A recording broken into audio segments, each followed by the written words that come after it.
Let's talk about what makes a successful small business banker. Big question.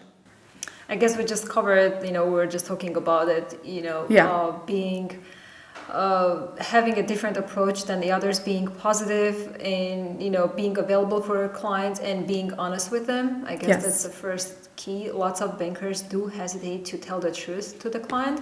I know lots of time it's just, per policy regulation, you cannot say certain stuff directly, but at least you can be honest. Yeah, definitely important. Candid with your clients and honest, and that definitely helps. Lots of cases, I had cases where clients were looking for loans, they were desperate, or were not desperate, but still they wanted to give me an opportunity, and I was honest with them, and after reviewing their businesses and cash flows and the trends, I was able just to not all the time I can get an approval or I can get positive feedback. So I do provide any feedback and I tell them how to fix that. So how they can be more bankable, and they do really appreciate it. And I do get business back from those clients rather than, me doing stuff, just, following clients' orders. Yeah. So if you'll be just an order taker, I guess, in any position or in any role or in any industry, you cannot really succeed much, especially in financial industry.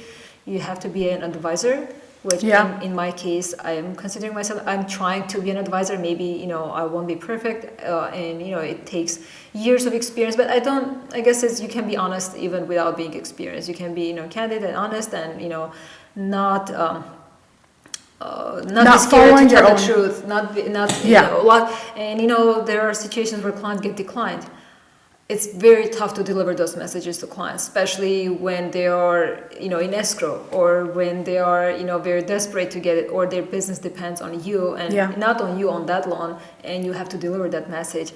It's extremely tough, but I always do it. So clients do appreciate. I do explain exactly why, and they know why.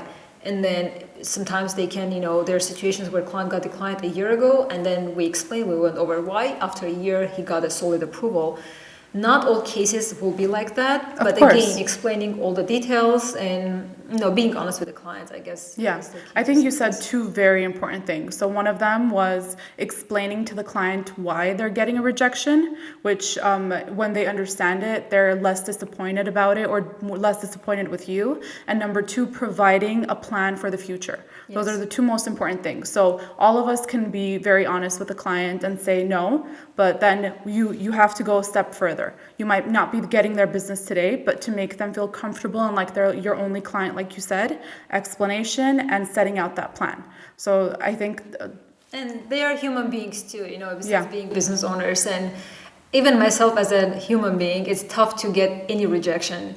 It's not a good feeling anyways. Yeah, so that's why I do totally feel what they go through, and that's why when they're disappointed, I'm not just getting even more. I'm just trying to understand, explain the way they won't feel that disappointed. Yeah, of course, because a loss for the client, a rejection for the client, it's a rejection for you. Yeah. So it's not a positive feeling. I guess no one will say that rejections or they just take easily. No one takes it easily. So that's why it's, I guess, from bankers or lenders' perspective, it's always be, explain and be honest and, just try to understand what they're going through. Sometimes they can be mean or rude, but, once you're explaining, you keep being yourself, it just pays off and they change their behaviors.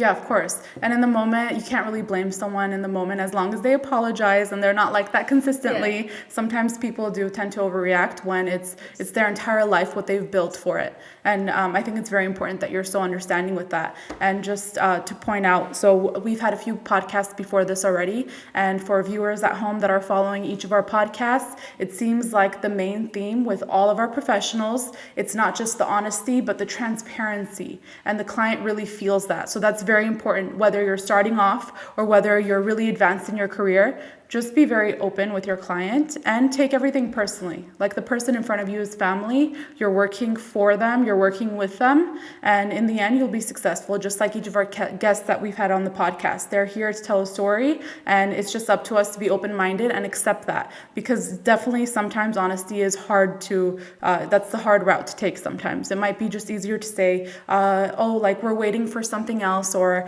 it's someone else's fault. But no, if you have to take the responsibility, I I never say it's someone else's Yeah. fault, even though I work for the bank, and lots of associates do that, and I hear a lot of teammates doing that, saying, oh, they did this, they declined this. I always take the responsibility. I guess that's the right thing to do.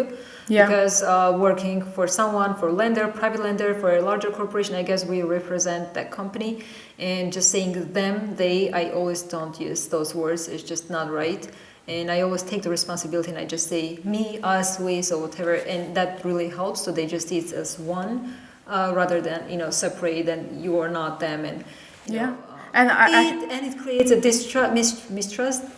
So basically, yeah, if you just keep referring your companies them, and like they, them, then it just definitely makes clients feel that you're not part of that.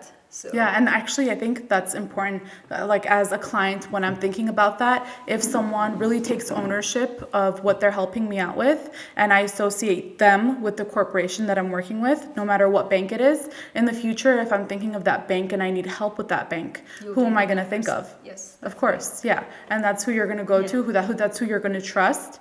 And it's the first person on your mind when you're referring other clients to them. So that's definitely very important. And I don't know if you... if that's something that you would have just thought of on the spot to give advice to other people, but definitely something important that I think our listeners should, if you're taking notes, that's something you should write down and really just internalize that and use that in your career. Yeah, I guess in any industry anyways, all of us have to take responsibility. So you cannot just blame others for actions. So you just, you're part of it, and you just have to take it, accept it, and I guess it makes it look way better. Hey there, I hope you got value out of this video. And remember that our team at the Pocket Network is rooting for you. So you can't stop rooting for yourself, because change begins at home. In the meantime, like, subscribe, share, and as always, thanks for watching Mondays with Margs.